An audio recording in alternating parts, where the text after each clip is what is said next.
Hi అండి, నా పేరు లక్ష్మి అండి. సిరగడదుంపలో వంకాయ దప్పలం పెడుతున్నానండి. ఒక 4 వంకాయలు తీసుకున్నాను, 3 దుంపలు, ఒక ఉల్లిపాయ, 5 పచ్చిమిరపకాయలు. దుంపలు ముందు 1 నిమిషం ఉడకాలండి. దుంపలు కదండి, కొంచెం బాయిల్ అవ్వాలి 2 నిమిషాలు. అప్పుడు వంకాయ ముక్కలు వేసుకోవాలి. వంకాయలు, ఉల్లిపాయలు, పచ్చిమిరపకాయలు వేసుకోవాలి. వేసుకుని మూత పెట్టుకుని 3 నిమిషాలు ఇవి కూడా మగ్గే వరకు కూడా మూత పెట్టుకోవాలి. మగ్గిన తర్వాత నా కూరలు మీకు నచ్చితే సపోర్ట్ చేయండి, లైక్ చేయండి. ఒక టమాటా వేసాను.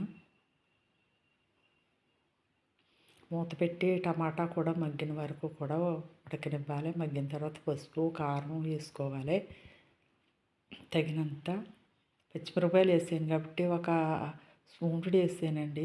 కారం వేసుకుని ఒక నిమ్మకాయ సైజు అంతా చింతపండు తీసుకోవాలి.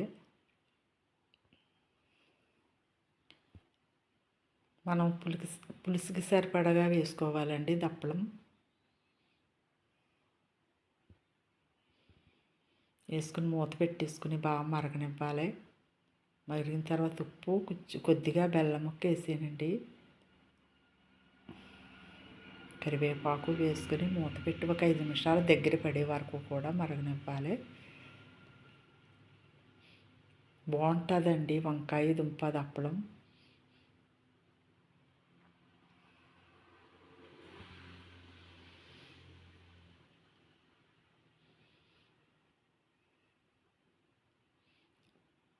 వంకాయ కూడా వేసుకోవచ్చండి. వెల్లుల్లిపాయలు, జీలకర్ర, ఎండుమిరపకాయలు, ఆవాలు, మెంతులు, మినపప్పు, శనగపప్పు, కరివేపాకు వేసుకుని తాలింపు పెట్టుకోవాలండి. ఒక చిన్న ఉల్లిపాయ ముక్క కూడా వేసుకోవాలండి. బాగుంటుందండి ఇది. గుమ్మడికాయ దప్పలంలా ఉంటుందండి.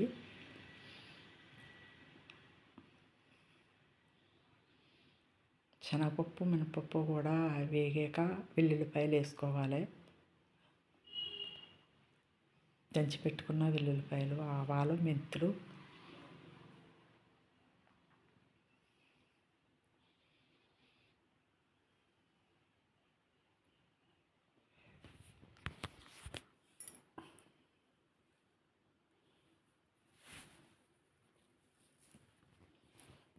ఈ వేసవకాలం ఇలాంటి కూరలే బాగుంటాయండి, సలవ చేస్తాయి.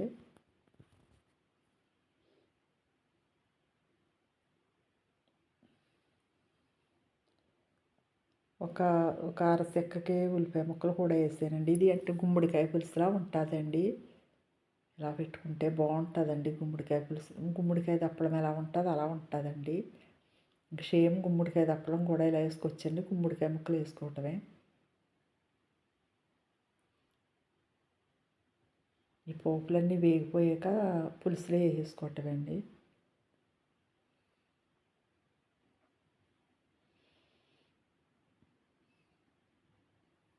అంతే అండి, వంకాయ దుంప దప్పడం.